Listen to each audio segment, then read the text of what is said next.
J'ai passé une journée chargée avec le nageur Pascal Hugo Caron-Quentin, une journée qui a débuté à 6h30 à la réception du PEPS. Ce segment de l'émission est une présentation de Tanguay. Notre plus grande qualité, c'est le service. Ça ressemble à quoi une journée type pour toi? Une journée type, comme là, aujourd'hui, on s'entraînait le matin, entraînement matinal. D'habitude, c'est à 5h30 du matin, mais cette semaine, étant donné que c'est avant les championnats canadiens, puis on relaxe un peu, on se lève un petit peu plus tard, donc c'était à 6h ce matin. Gagner du temps de repos, en fait, parce que la fin du set ici, le début du deuxième set était une façon de monter vos pulsations un petit peu aérodiquement.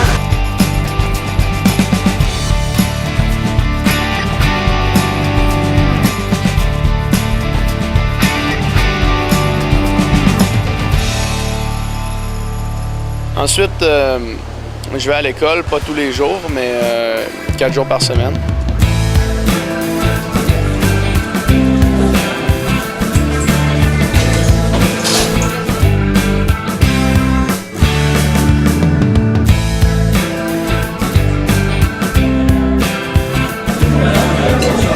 Avant, j'hésitais toujours entre une crêpe, banane, fraise ou banane. Non. Fraise choco ou banane choco. Jusqu'à là qu'il y a la blonde d'un de mes amis qui me dit « Ouais, tu fais pas les deux ensemble. »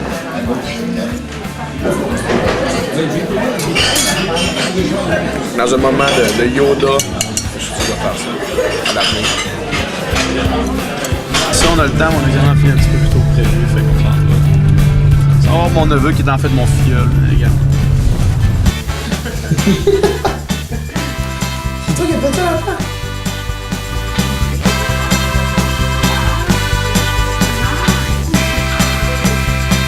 Après l'école, j'ai une petite période, appelons-la une période de battement, où est-ce que je viens dans les estrades de la piscine ou où est-ce que je fais des travaux. Puis ensuite, je reviens sur le bord de la piscine vers 2h30 ou dans la salle de musculation. Je fais une musculation ou une course, ou course en fait. Je reviens après ça sur le bord de la piscine à 3h30. On fait une pratique jusqu'à 5h30. Tu me dis que vous entraînez 8 fois par semaine. Est-ce que c'est vraiment bénéfique de s'entraîner autant de fois que ça par semaine? Ben, si on se fie à la science, disons ça comme ça, la science des sports, la natation, on est surentraîné. Mais la raison pourquoi on est surentraîné, c'est parce qu'on évolue dans un milieu qui est instable, donc dans l'eau. Puis c'est une question de sensation dans l'eau. Donc, il faut nager beaucoup pour avoir cette sensation-là. Nous, c'est important de faire beaucoup de longueur. Évidemment, ça nous met en surentraînement, donc on est toujours taxé. Donc, de là l'importance, justement, comme cette semaine, prendre du repos avant les compétitions importantes, histoire de revenir au sommet de notre forme, puis essayer de faire le mieux possible. Puis quand on est nageur, est-ce qu'on peut veiller le soir? Non, rarement. Fini? Chez nous. Salut. Bonne fin de journée.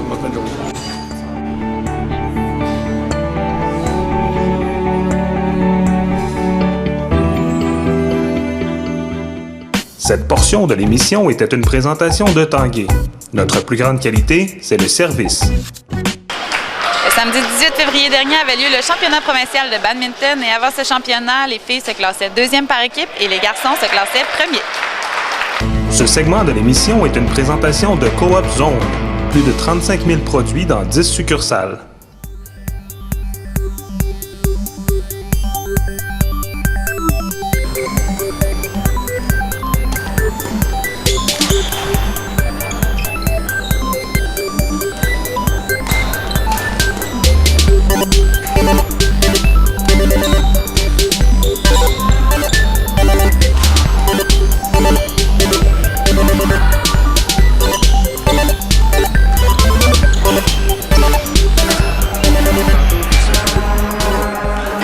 Satisfait de la performance? On va commencer par les filles qui sont arrivées 2e aujourd'hui.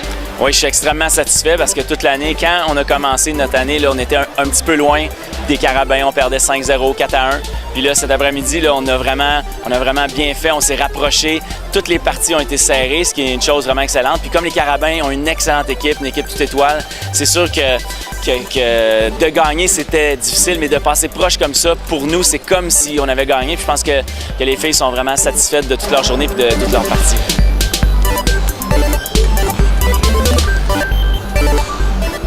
Ça a super bien été. C'était au-delà de mes attentes. Je me suis surpris moi-même. Je pense que j'ai vraiment bien joué. Ouais, tu t'es surpris parce que tu me disais que c'est une fille contre qui tu as déjà joué, mais que tu n'as jamais battu auparavant? Ouais, non, jamais. Je pense même que j'ai jamais vraiment réussi à lui voler un set. Je pense que ça m'a vraiment. Je suis vraiment contente en fait.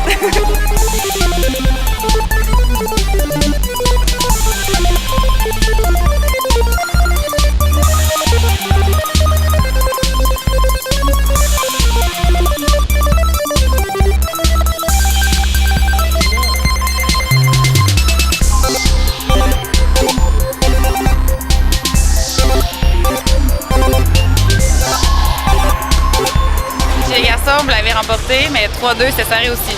Oui, mais chez les garçons, il y avait les Carabins, il y avait les Citadins, il y avait nous.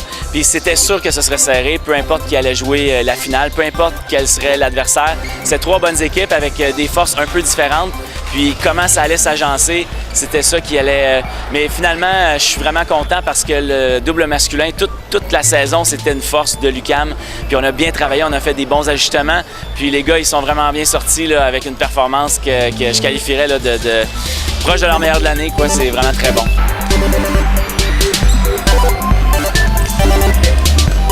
Comment s'est passé votre match? Ça a super bien été. En fait, au départ, on est parti un peu slow, mais on savait qu'il y avait la possibilité, après le premier set, de continuer. Puis même si on n'avait pas fait autant de points qu'on voulait, on avait réussi à mettre un bon rythme dans le game. Fait que, à partir du deuxième, là, ça n'a pas arrêté en montant. Puis ça finit à 9, je crois, le deuxième. Puis le troisième, là, on était parti. Donc, ça a super bien été. Est-ce qu'il y avait une pression supplémentaire? Comme c'était 2-2, vous étiez le dernier match à se jouer? Oui, c'est sûr que ça rajoute un peu de pression, surtout que j'ai pas l'habitude de jouer le premier double. Mais c'était une stratégie d'Étienne d'équilibrer un peu plus les deux doubles, fait qu'il m'a fait jouer avec Olivier. Je pense que ça a porté fruit là, on est content. Oui, vous n'avez pas l'habitude de jouer ensemble? Non, exact. Normalement, je joue avec Benjamin Fleury-Larocque, partenaire de double sur le circuit universitaire puis circuit civil. Justement, comme il disait, Étienne a mixé les forces un petit peu, puis Max qui est un excellent joueur, même très bon joueur, puis qu'on a pu remporter la troisième et finale.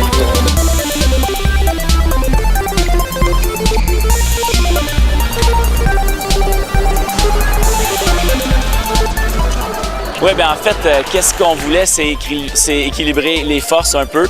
Puis en même temps, tu veux surprendre parce que quand on joue souvent contre une même équipe, il y a certains automatismes qui se créent, puis l'autre équipe en vient à mieux te connaître. Puis le duo de Maxime avec Olivier, c'était inédit pour l'adversaire, mais pas pour nous. C'était quelque chose qu'il avait déjà joué, mais que je voulais pas mettre l'accent pour que tout le monde reste avec cette fraîcheur-là. Donc une nouvelle équipe, comme un nouveau trio chez le Canadien qui pourrait faire. Mais donc nous, c'était un nouveau duo pour surprendre un peu, effectivement.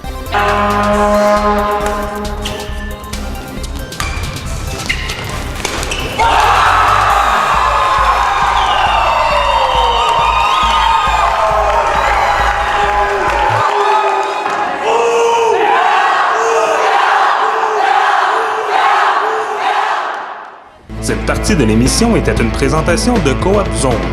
www.zone.coop. La question que j'ai posée aux étudiants athlètes cette semaine, qu'est-ce que tu apporterais sur une île déserte? La période de questions vous est présentée par la boutique Rouge et Or.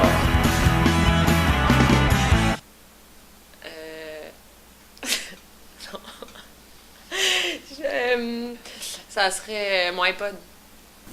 Un chapeau. Un club de golf. Un ballon de rugby. Des spikes pour pouvoir m'entraîner. Mon chat. J'en ai 2, mais j'en choisirais un. La plus jeune, comme ça, elle durerait plus longtemps. Une Bible. Un radeau. Une machine à se téléporter. Sûrement à manger. Du papier de toilette.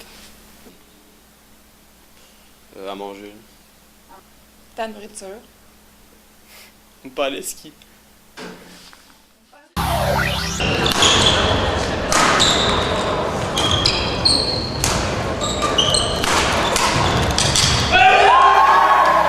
Accès Rouge et Or est rendu possible grâce à la participation du Bureau du recrutement étudiant.